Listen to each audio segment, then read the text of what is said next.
All right, good morning, everybody, and thank you for joining us here today. And of course, a big thank you to the students and staff here at St. Mary's High School for hosting us today. It was so quiet out there, I had to ask if we actually had kids in the classroom, and I was told they're very well behaved.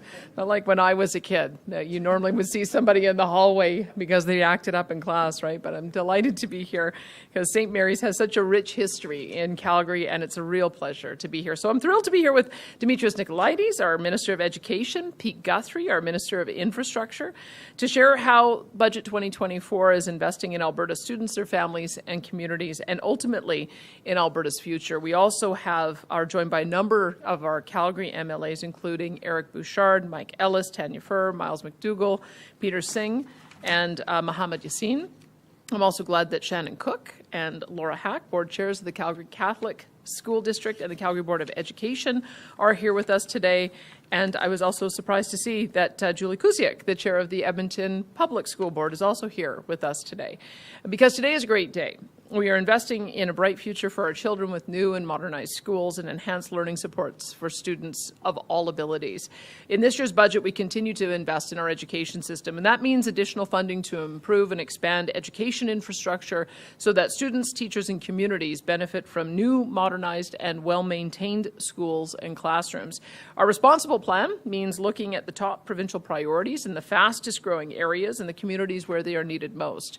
You can see it in the $2.1 billion we're investing over 3 years, 8% of our total capital plan funding, to build and modernize schools, construct modular classrooms, and support the expansion of collegiate and public charter schools as well. These are significant dollars, and we're proud to do it. I know Minister Nicolaides will be talking about the different areas of this funding in the days and weeks ahead, but I'd like to take a moment just to highlight a few of the investments. We've allocated $1.9 billion for the planning, design, or construction of new schools or to modernize existing facilities in our communities. We've earmarked $103 million for modular classrooms to increase classroom spaces quickly and to help address immediate needs of today's students. And we budgeted $123 million to support the infrastructure needs of collegiates and public charter schools so that parents can make the educational choices that are best for their kids.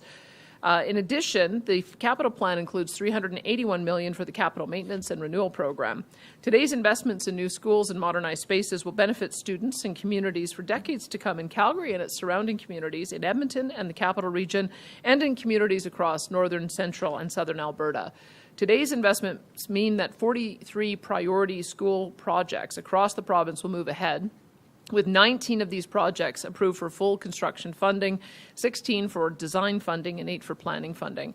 And these investments also mean 35,000 new and modernized student spaces, all while creating jobs and revitalizing Alberta's communities. I'm incredibly proud of the work that we're doing to build and modernize schools across the province. It truly is a responsible plan for our growing province, and I'll turn things over to Minister Nicolaides to provide additional detail on his capital plan. Thank you, Minister.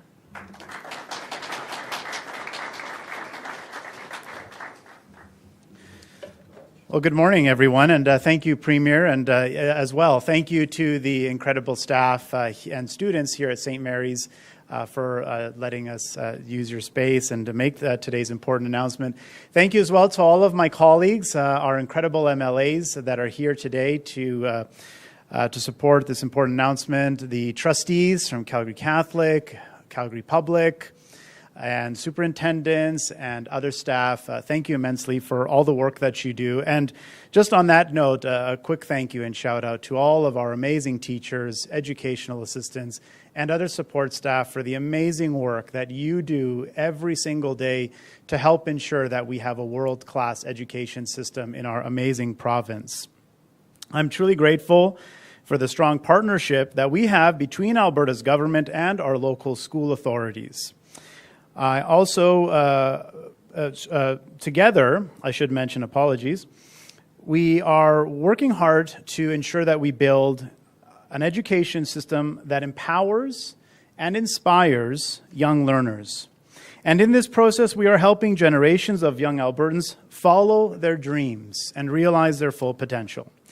So as the Premier mentioned, Budget 24 provides $381 million this year alone to move 43 projects forward. 28 of these projects will be new schools in our fastest growing communities. Of the 35,000 new spaces that will be created under this plan, over 80% of those spaces will be in Calgary and Edmonton. For the Calgary metropolitan area, 18 new schools are on their way that will add 16,000 new student spaces. Rocky View School Division will receive full construction funding for 2 new K-8 schools in Airdrie and 1 new school in Cochrane. They will also receive design funding for a new high school in Airdrie and a new K-9 school in Chestermere. The Calgary Board of Education will receive full construction funding for a new elementary school in Evanston and as well full construction funding for the modernization of the Annie Gale School. Design funding for a new school in Cornerstone and a new elementary school in Redstone is also being provided in this budget. Calgary Board of Education will also receive planning funding for a new junior high school in Saddle Ridge. Calgary Catholic will receive full funding for 2 new schools, a new high school in Rangeview in southeast Calgary and a new K-9 school in Chestermere. They'll also be receiving design funding for a new elementary school in Redstone and a new high school in West Calgary. Foothills School Division will also receive design funding for a new high school in Okotoks, and Franco-Sud will also receive design funding for a new elementary school and planning for a new elementary school in North Calgary.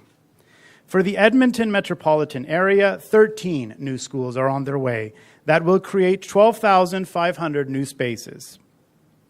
Edmonton Public Schools will receive full construction funding for a new high school in Glenriding Heights and design funding for a new elementary school also in Glenriding Heights, a new elementary school in Rosenthal, and a new junior high in McConaughey. They will also receive planning funding for a replacement of Delton School and a replacement of Spruce Avenue School.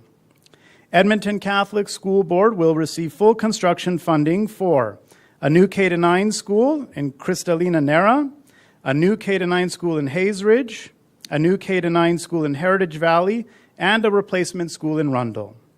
They will also receive design funding for a new K-9 school in Laurel and a new K-9 school in River's Edge. And lastly, Black Gold School Division will also receive full construction funding to modernize the Corinthia Park School in Leduc. In addition, 6,500 additional spaces will be created in communities outside of the Calgary and Edmonton regions, with more details about those projects to come shortly from the local MLAs. By investing in our schools, we are ensuring that students here in Calgary, in Edmonton, and across our amazing province will continue to receive a world-class education. Thank you, and it's now my pleasure to invite my colleague, Minister Guthrie, our Minister of Infrastructure, to provide his remarks. Thank you again.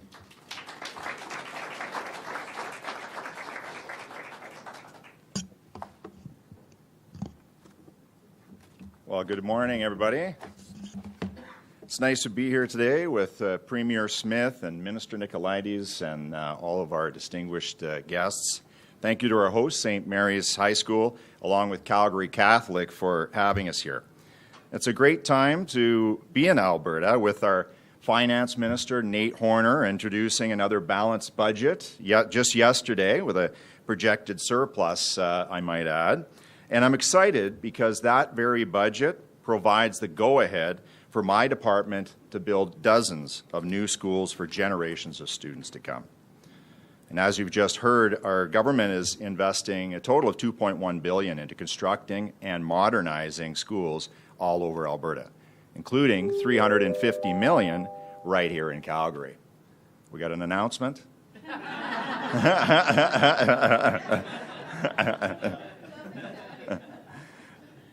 These dollars will help ensure that young Albertans have access to the world-class facilities that they deserve. And infrastructure projects such as the 44 newly approved schools in Budget 24 and the almost 100 now ongoing across the province support jobs and enhance our communities. We know that Alberta has seen significant growth, and it's our priority to get students into classrooms as quickly as possible. And I'm thrilled that today's announcement includes funding for 4 school projects in my constituency of Airdrie Cochrane And I know the minister mentioned those, but I think it's worth pumping the tires just a little bit more on that. So those schools are full construction for 2 new K-8 schools in Airdrie and 1 in Cochrane, as well as design funding for a new high school in Airdrie. And that's in addition to 3 schools that are about to begin construction this year between Calgary Catholic, Franco Sud, and Rocky View school divisions. Over the next few years, tens of thousands of Alberta students will benefit from the new school projects that we intend to construct.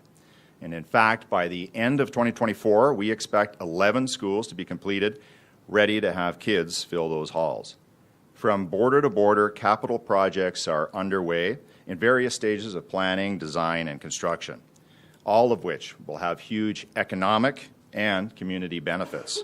And it's a pleasure to be working with Minister Nicolaides to deliver on this heavy agenda. And thank you, Premier, for the opportunity to work with such a knowledgeable and enthusiastic team that I have in the Department of Infrastructure. And with that, I would like to, and it's my pleasure to introduce Shannon Cook.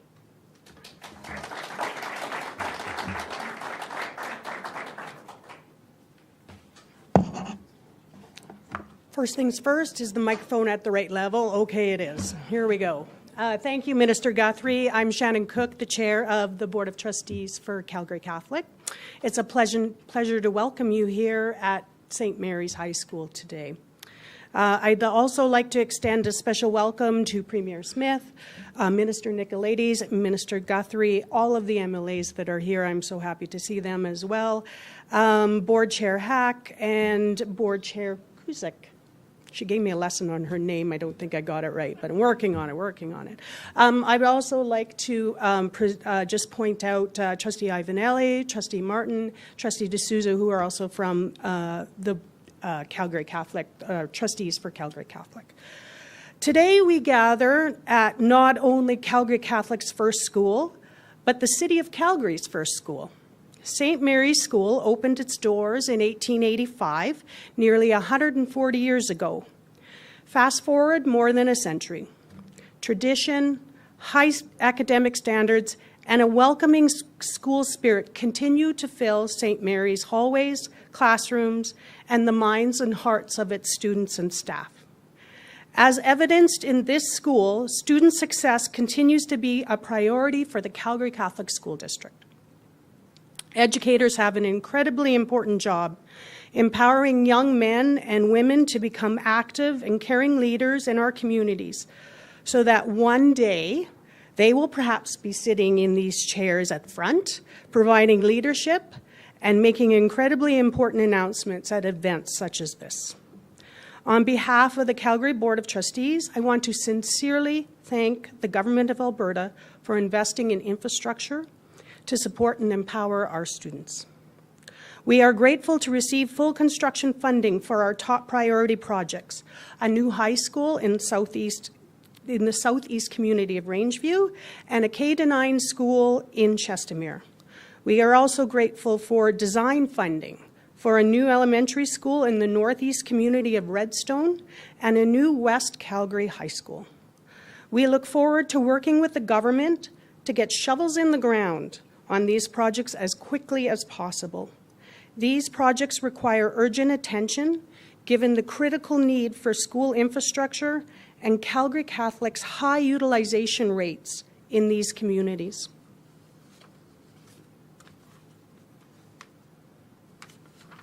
The reality is that Calgary Catholic has many growing communities in the diverse urban, rural, and metro municipalities we serve, which includes not only Calgary, but also Airdrie, Chestermere, Cochrane, and Rocky View County. Like many school districts in our province, the Calgary Catholic School District is experiencing rapid growth. Our enrollment numbers grow almost daily. We are facing budgetary challenges, increased student complexity and need, and many of our schools, particularly our high schools, are operating well above capacity. Today's capital plan announcement will help address the ongoing pressures of growing enrollment in our schools. These projects will reduce transportation transportation times for many of our students, and increase student access to quality, faith-filled Catholic education close to where they live. Schools are essential to healthy communities, and they play an important part in welcoming the large amount of people who are coming to this province with their families, hoping to take part in the prosperity of Alberta. Part of that prosperity is access to public, high-quality education for their children and their future children. Calgary Catholic is one of the most successful school districts in the province and the third largest in the province. We work to provide the highest quality programs that educate and empower approximately 63,000 students from kindergarten to grade 12 and support our vision of students knowing Christ and realizing their full potential. We will continue to work with the provincial government to make our operating realities clear and to ensure that investment for school districts is sustainable, equitable, and keeps pace with enrollment growth and inflation, while also supporting our students' diverse needs. Again, sincere thank you for the project announcements today. So thank you. I'm going to turn it over to Trustee Laura Hack, who is the Chair of the Board of Trustees of Calgary Board of Education.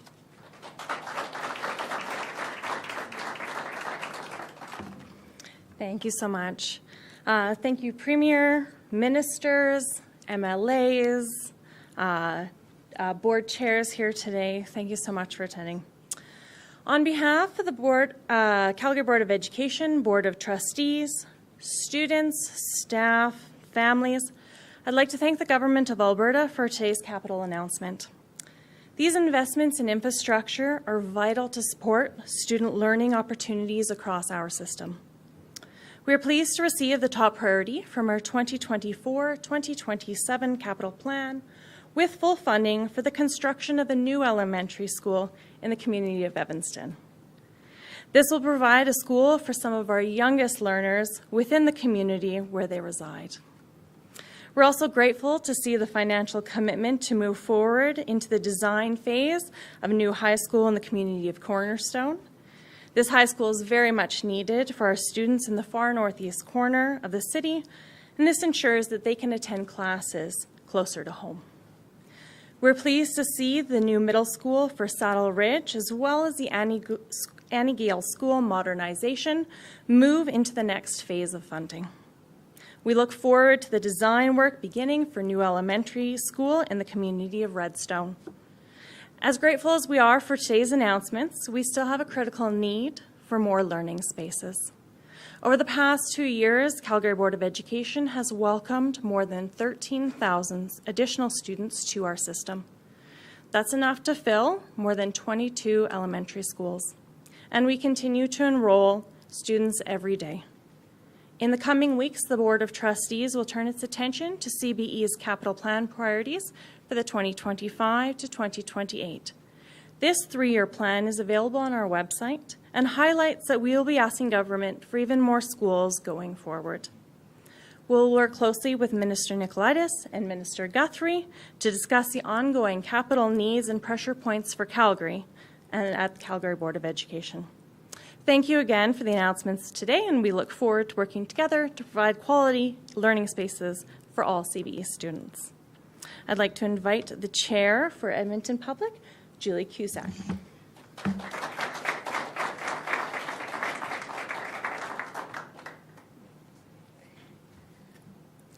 Good morning. Thank you for having me. It is great to be down in Calgary today for this announcement. Thank you to Premier Smith, Minister Nicolaitis, Minister Guthrie, Board Chairs Cook and Hack, as well as other distinguished guests here. Today's announcement, in my mind, is about 2 stories. The first story is about growth, lots of growth. Recently, I visited a K-9 school on Edmonton's south side that is operating at well over 100% capacity. The nearby high school in the area is also operating at 100%. Prospective students who live in the surrounding neighborhoods enter into a lottery just to see if they can get in. For those who do not make it through the lottery process, we bus to other schools that are much further away. So at this school, here's what I saw. A food lab doubling as a science lab. Can you imagine? I mean, I wouldn't want to be the class who is tasked with solving complex scientific equations with the lingering smell of chocolate chip cookies from the food class just prior. I mean, can you imagine that? I also saw a bustling library with students reading books, while other students were working on construction projects with cordless drills in another corner of the same library. And the staff room? It's become a space where students gather for classes while teachers eat their lunches in the hallways. None of this is ideal, but it's what we do to make things work as we grow. Today's announcement acknowledges some of the growth pressures we are facing as a division. The full construction funding for the new grades 7 to 12 school in Glen Ridding, in that area of Edmonton, is welcome news. It will add 2,400 much-needed student spaces to an area of the city that desperately needs it. It will help these two schools I just spoke of. Thank you to the Premier and to the ministers for recognizing our story of growth. This leads me to the second story, the story of renewal. Just as important as growth is our collective task to create modern, updated learning spaces in mature neighborhoods, something that Edmonton Public Schools Board of Trustees has long advocated for. 17 years ago, Spruce Avenue first appeared in our capital plan. 15 years ago, Delton School was added to our capital plan. And while Spruce Avenue and Delton continued to wait their turn on our capital list, we've witnessed students and staff who are unable to use this facility. Picture this. Multiple changes in flooring height, no reasonable option to retrofit ramps or a lift. The result? A space that is inaccessible for students, staff, and families with mobility challenges. Imagine replacement schools that are welcoming and inclusive for all. That's what today's announcement opens the door to. Today we can begin planning, and I know that new schools in these areas will make a tremendous difference in the lives of students and staff. Our Board of Trustees has long championed the need for sustainable, predictable, and adequate funding for education and for school infrastructure. With over 5,000 students joining our division every year and an anticipated increase of 60,000 in the next decade, the demand for new schools, as well as modernizations, is clear. We foresee the need for 50 new schools to accommodate this growth in the next 10 years. So announcements, like the one today, is a step in the right direction. So thank you to the Premier and Ministers for today's announcement, which acknowledges the story of both our need for new construction and modernized space. Our board looks forward to continuing to work with you as we meet the challenges ahead and continue to provide world-class public education in Alberta. Thank you.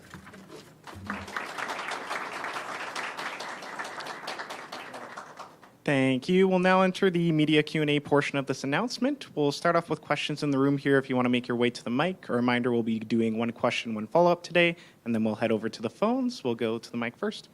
Thanks, Sam. Tyson Fedora with CTV. Premier, this one for you. Just on renewables, CPAW has released a map this week of what it looks like when it comes to the 35-kilometer buffer zones when it comes to new projects in the future. There's not a lot of space, especially in southern Alberta. It's mainly north of Grand Prairie or in central eastern Alberta out towards Medicine Hat. Have you seen that map, first of all? And secondly, is there the potential that regulations could change in the future, or consider changing them in the future if it warrants it? Well, I think that map says a lot more about what Pembina thinks the sterilization zone should be versus us. We have talked about scenic vistas, UNESCO heritage sites, and I think it's pretty obvious where those would be. If you look at the fact that we've got Jasper National Park, Banff National Park, Waterton National Park, all you have to do is draw a line out about 35 kilometers from there to get an idea of what the true buffer zone is going to be. Now, there may be other areas that are able to argue that they have similar majestic and tourism attributes, but I would say that that's an overstatement, and that's certainly not the intention of the Utilities and Affordability Minister. He's working on an accurate map. He thinks he'll be able to have that in the coming days, but that map is absolutely not accurate. Second one on the budget for a colleague here, just about the budget showing how you guys are investing and saving without borrowing it. It can be difficult. You've previously cited Norway as a model of what Alberta's savings fund could potentially amount to. That country taxes its energy industry nearly 80%. Have you considered change potentially to the tax bracket when it comes to that here in this province? Well, look, I mean, Norway has nationalized their industry. They've got a state oil company. We've taken a different approach. We believe that we want to work in partnership with our energy companies to develop with a very generous amount that they give us, and not only corporate income taxes as well as royalties, but also all the personal tax revenue that they generate. So we're not thinking of going in that direction, no. The other thing I would say is that we believe that because we're a low tax jurisdiction, that attracts more investment here. And so that's the model that we want to pursue, is we want to make sure that we've got more opportunities for jobs and growth, to increase corporate tax revenue because we've got more taxpayers, and to increase personal tax revenue because we've got more personal income taxpayers. What I would say is just doing some of the modeling on compound interest. That's what I'm asking people to do. And I said, does no one play with Excel spreadsheets? I play with Excel spreadsheets all the time. All you have to do is look at what that fund could grow to. If it's invested maybe a little bit more aggressively, and you're getting 7 or 8% annual return, if you get 7% return, the amount that we have in there can double on its own within 10 years. And it could then double again 10 years after that. So we're on track. When just a few years ago, it was only $17 billion. By the end of next year, it'll be approaching $25 billion. So double that, you get to 50. Double it again, you get to 100. You can very easily see how by 2050, just by keeping the investment income in the fund, we get to $100 billion. Now, last year we were able to put almost $1 billion in. This year we're putting another $2 billion in. If we can continue that kind of pace of development or deposit, then there's every reason to believe that we can hit a $250 to $400 billion target without it impacting the important investment that we have to do in schools and hospitals and social services and growth. So I would just encourage people to look at the power of compound interest, to understand why it is we have such confidence that we'll be able to get there. Thank you. We have another question in the room here. Of course we have another question. Mr. Bell. How you doing? Since I'm in this legendary high school, I have to confess I was real lousy at math when I was in high school.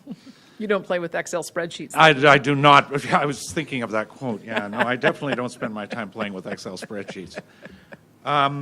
So I have a bit of a math question. It's an easy one, though. There's no numbers involved directly.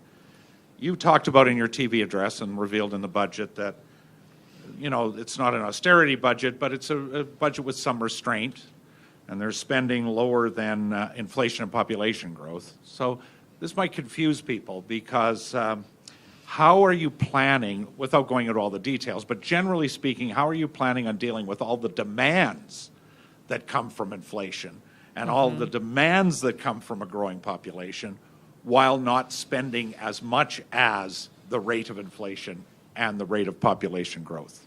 We have to do some hard work over the next few years, because one of the things that I would observe that I've learned in the last couple of years is that by having a target where we would limit year-over-year increases to spending and population growth, if our revenues aren't growing that fast, then we're just going to end up ultimately being in a deficit position. Now, our long-term revenues grow at a rate of about 3% per year. And so that's one thing that we just have to be mindful of, is that if our long-term revenues are growing at 3% per year, we need to be matching our expenses to be about 3% per year. That's what I'm asking Albertans to understand, the challenge that we have. If we want to continue to run balanced budgets, and I believe we do, I think that was the main platform commitment we made, is that we would run balanced budgets, then we have to find an alternative way to be able to bring more revenue in. What I've proposed that alternative way would be is by investing in the Heritage Savings Trust Fund, and at some future point, a future government is going to be able to use some of those funds to be able to reduce our reliance on resource revenue. I wish we could get there fast. It does take a little bit of time, but that's the model that I'm putting forward is let's restrain our year-over-year growth so that it matches what our year-over-year revenue growth is. Let's build a new source of revenue from the Heritage Savings Trust Fund. Now, you just can look through at the different line items and see where the biggest expenditure items are. And so what we're looking at is slowing the rate of increase there. Is there a way for us to have patients treated in different facilities that would allow us to be able to treat more patients, but perhaps at a lower cost? Because what I have discovered is that as I've said before, all roads lead to the acute care beds in hospitals. We just did an analysis. I've mentioned this in speeches. I don't know if I've mentioned it in a press conference yet, but we just did an assessment to find out how many patients are awaiting placement in alternative levels of care. That means a continuing care facility. It means potentially getting their home renovated so they can go home. It means home care. It means rental housing if they're poor. It means mental health treatment, addiction treatment. We have 1,547 patients in acute care beds who are awaiting placement in a more appropriate facility. So if you consider that 1,547 patients are costing $1,500 per day, that is part of the reason. If we can make sure that they're placed in a more appropriate facility to bring those costs down, that's the way you can treat more patients without it having an escalation in cost. That's the hard work that we have to do. That's what I'm challenging my committee that's working on this. Jason Nixon with Seniors Community and Social Services, Dan Williams with Mental Health and Addiction, and Adriana LaGrange to work together to make sure we've got the right patient in the right place, receiving the right service. So that's one of the examples. And I think getting a handle on healthcare and all of the ways in which we can give better service delivery, but not necessarily massively increasing costs. That's the hard work we have to do over the next year. And because I've been around since the dinosaurs roamed the earth, the second question is about you and about how committed you are or how determined you are to stick to this plan. I'm anticipating who knows what will happen, but let's say this plan goes ahead and you're sticking to it. I've been to the places where there's 10,000 people outside the legislature banging on the doors, calling Ralph Klein in his case, but it could be anybody, down for the position that they were taking. And that's when he said, as you know, I ain't going to blink. How committed are you to standing fast, even if the polls maybe aren't favorable, or there's 10,000 people outside, or there's a strike, or whatever? And I'm not saying these are going to happen, but if they do happen, and I've seen it in the past, this kind of opposition, how committed are you to staying the course on this plan come hell or high water? We have to. We have to for the benefit of future generations. We can't spend every single dollar today on today's needs and wants. We have to start putting money aside so that we're preparing for what the world might look like in 20 or 30 years. I'm just asking everyone, including members of our public service, to accept that we're all in this together, that we want to make sure that we have an environment where I can start reducing personal income taxes. And to do that, we have to have a little bit of restraint so that we can all benefit. We have to also understand that we're going to continue to grow, so we have to hire more teachers and education assistants and nurses and doctors, but we also have to find better ways of managing the patient load so that we can continue to pace that growth at a pace that we can afford. But look, I've been pretty ambitious in saying that we should aspire to be the second largest province, that we should aspire to double our population.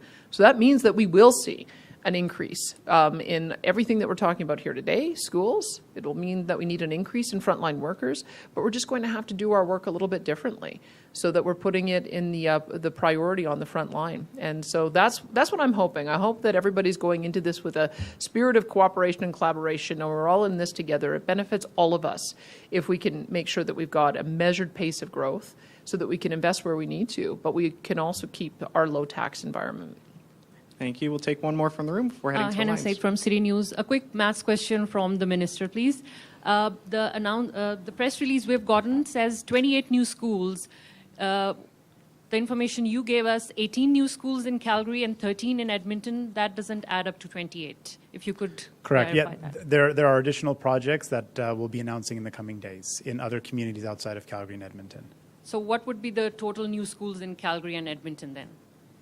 The total new schools, we have 18 in terms of full construction or in terms of identified projects. We have 18 new schools that we have identified as priority projects for the Calgary metropolitan area and 13 new schools for the Edmonton metropolitan area. Right, thank you. You're welcome. Thank you. We'll now head over to the phones. Operator, can you put through the first caller, please? The first question is from Chris Farco, Calgary Herald. Please go ahead. Hi, this is a question for the Premier. Premier, the budget shows a very small surplus of only $367 million this year and $1.4 billion next year. Realistically, how much breathing room do you have, and what is your commitment to remain in surplus if the growth projections or oil projections don't come up to what your expectations are? Yeah, I have to tell you, my finance minister is nervous because we don't know what oil and gas prices are going to look like over the coming years. We've seen long periods of time where they have been well below what the levels they are now, which is why he and I are highly motivated to find that new revenue source, that investment in the Heritage Savings Trust Fund that will ultimately grow to a point where it can be providing a replacement for those resource revenues. It's why I'm concerned this might be our last shot at it, and we have to make sure that we're stewarding those resources well. That being said, we also know that we have gotten into a practice over the last probably 15 years of seeing our expenses grow faster than our revenues. And so we're in a position now where when we want to make some of the course correction, it's hard to get people used to the idea of seeing their revenues or the amount that we contribute to them grow at a slower rate. But we have to do it. We have to start somewhere. So last year, we had a 5.7% year-over-year increase for operations. This year is 3.9%. And then next year it's going to be even smaller. So that's we're going to pace it so that everybody gets used to finding constructive ways of being able to reallocate their current budgets so that they can move from low priority areas to high priority areas. We're sending that signal very strongly. I also am sensitive to the argument being made by my health minister that sometimes there's a double up. Sometimes you have to pay for the system that you've got and put new money in so that you can start developing the system that you want to move to. So that's why we're investing in primary care and continuing care and mental health and addiction, because we know that ultimately those investments are going to reduce costs elsewhere, but you don't realize it all at once. So I am very concerned about what is happening with oil and gas prices internationally. I continue to watch with concern about the trouble with Trans Mountain Pipeline getting it to the finish line. I'm still crossing my fingers that it's going to be on track for Q3. That increases not only our export capacity, but will also reduce the differential between Western Canada Select and WTI. Coastal GasLink is complete. We're just waiting for the development of LNG projects. So there are a number of things on the horizon that I think should give us some room for optimism. But my view and my finance minister's view is let's realize the surpluses and then talk about how we're going to allocate them, as opposed to hoping for the surpluses and spending them today. So we're taking a measured approach this year. We know we've got a lot of work to do on reducing the year-over-year increase in spending, but I think we're also very optimistic that because we've created such a great environment for people to want to live here, work here, invest here, that we're going to be able to see some of that come to fruition in the next year. We're hopeful, but we're going to make sure that we realize those dollars before we spend them.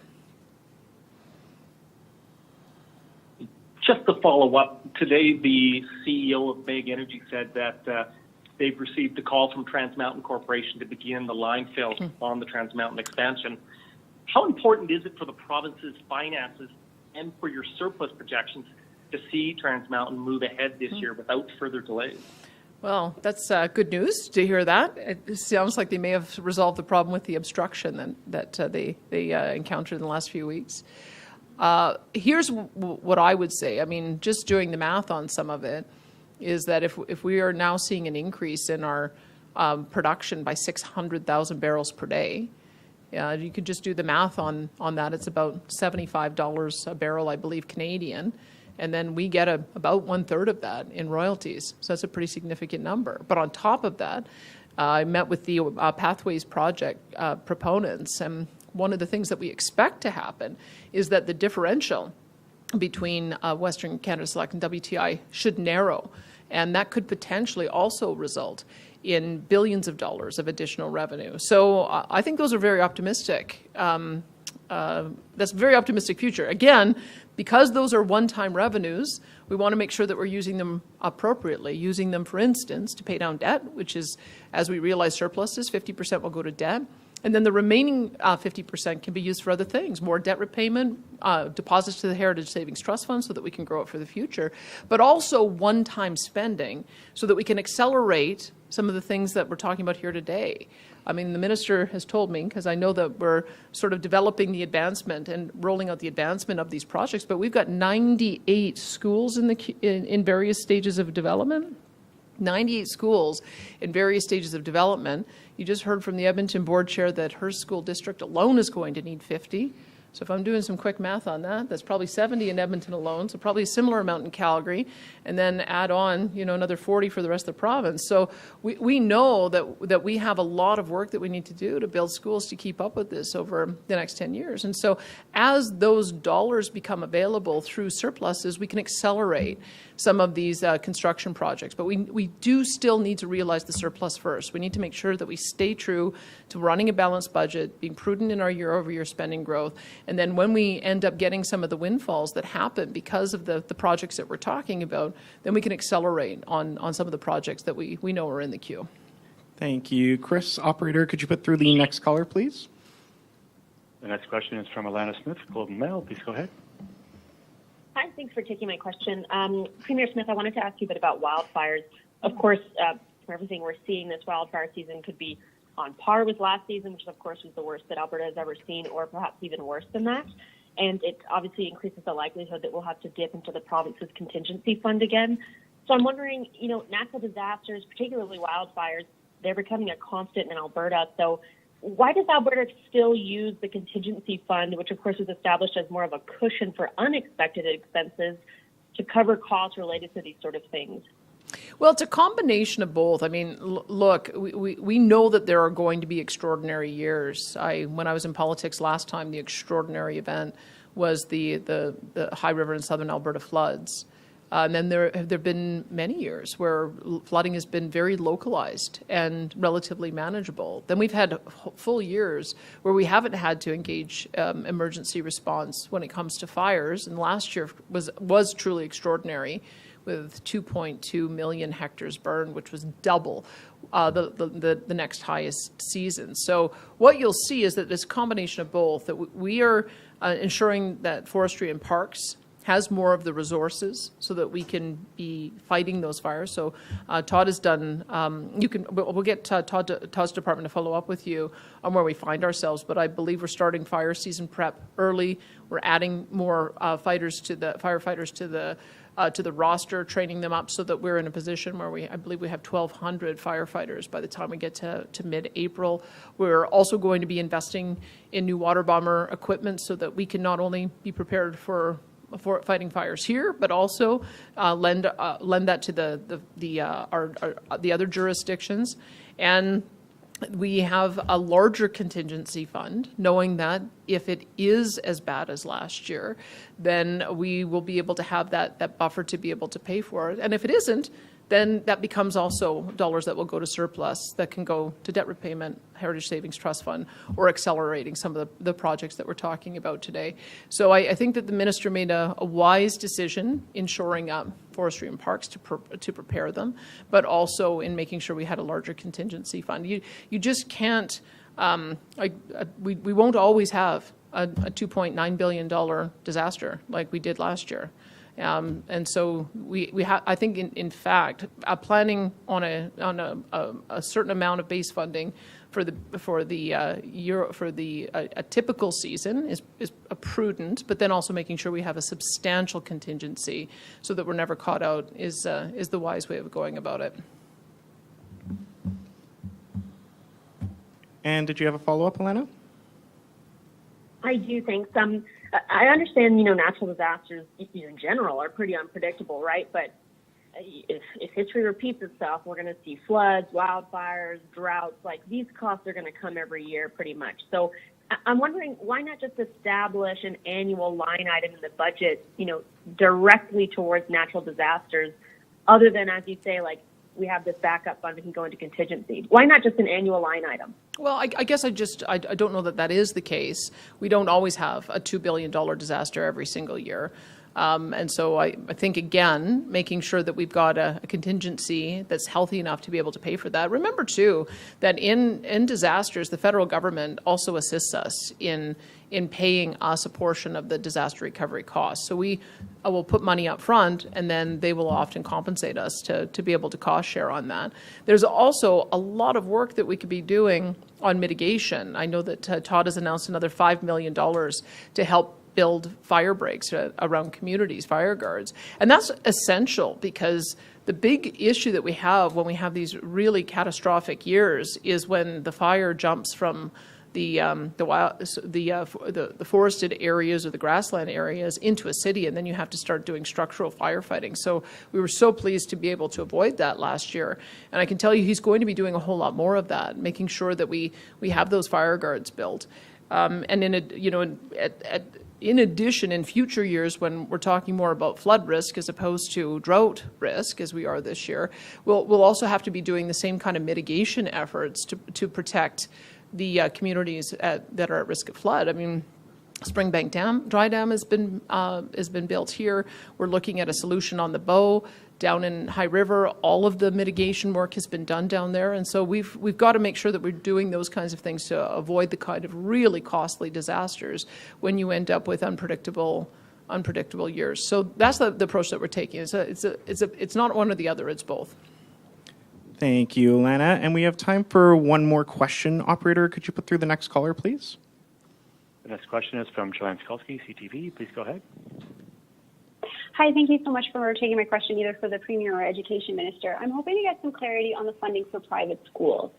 Total funding for private schools and early childhood service operators will increase to about $408 million this year in the budget. It also appears funding for private schools and early childhood centers is increasing at 4 times the rate of K-12 spending for public schools. I'm wondering if you can explain that decision, and if you can break down how much of that funding is going to private schools versus the early school operators. Sure. I don't have the breakdown in front of me at the moment, but would be very happy to follow up with you and get you some more of those details. Of course, we have a commitment as a government to ensuring that we're supporting choice in education. That's something that our government firmly believes in, and we want to make sure that there is funding available to a variety of different educational partners and providers, be they private schools, charter schools, and or others, to ensure that they can deliver programming as well. And that being said, we are also aggressively increasing operating funding to our public school divisions. We're increasing funding by 4.4%. That's just under $400 million. And of course, we come up with these assumptions based on the projections that our school boards provide to us about future enrollment needs, and we look to be able to provide funding to support that. So happy to provide and follow up with you about a specific breakdown as you've requested. Thank you. I appreciate that. My follow-up question for the Premier. You talked today about growth and the need to increase supports over time, but using government data for population and inflation, it appears over this budget cycle, spending per Albertan in education will actually decrease by 7%. So how can you ask people to come to Alberta, bringing their families and their children, while not funding that for them and for that growth in our schools? Well, look, as I said, we have to find ways to be able to make sure that we can live within the year-over-year increases in our revenues. And I'm very keen to work with school boards to find out the ways in which we can assist in making that happen. So what will that look like in the future? Maybe we have a bit more support that we're doing, for instance, through early childhood education. That's a brand new program that's going to cost $3.8 billion over the next number of years. maybe that is going to be one of the ways in which we're going to be able to support education growth, but in a bit of a different way. So I think we have to be mindful that we don't have to keep on doing everything exactly as we've always done it, that there may be ways that we're able to find efficiencies in how we approach it. But I have to tell you, we can't keep on spending year over year at a rate that is double or more what our year-over-year increase in revenues are. We heard from Albertans loud and clear, they do not want tax increases. They actually want tax cuts. And as a result, that means that that's our marching orders. We've got to make sure that we can live within the very substantial means that we get from Albertans, and that we've got to find new ways of doing business so that we can continue to grow, but not see our expenses year over year outstrip what we can afford to pay. Perfect. Thank you, Shay. And that's all the time we have for questions today. Thank you, everyone, for joining us.